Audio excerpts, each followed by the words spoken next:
on the ongoing land debate. Parliament resumed public hearings into possible amendments of the Constitution to allow for expropriation without compensation. Now, most say while they agree that land reform is important, the Constitution does not need to be changed. Lester Kivit has that story.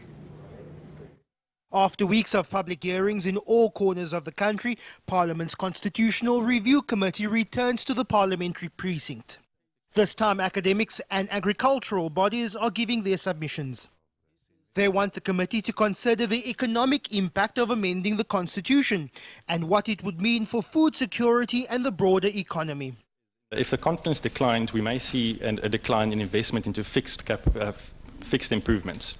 And the long-term or perhaps medium-term consequences of that, Chairperson, will be felt on food security, because reduced investment and production, also as a result of reduced access to finance, can lead to the point where we have a greater reliance on imported food products.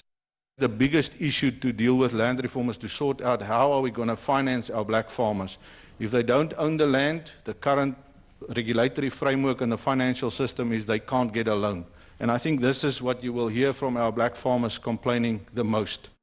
Others say in 24 years of democracy, there's been little political will to initiate broad-based land reform.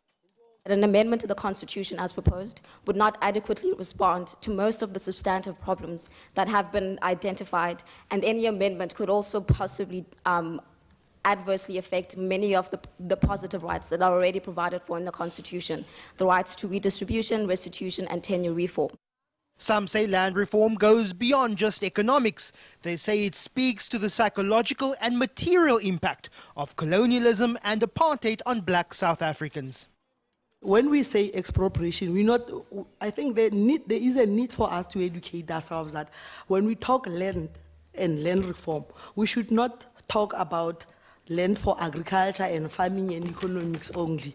We should talk about the question of dignity, identity and power. The committee will listen to submissions for the rest of the week, including presentations from groups like Black First, Land First and lobby group AfriForum. Lester Kivit, Parliament.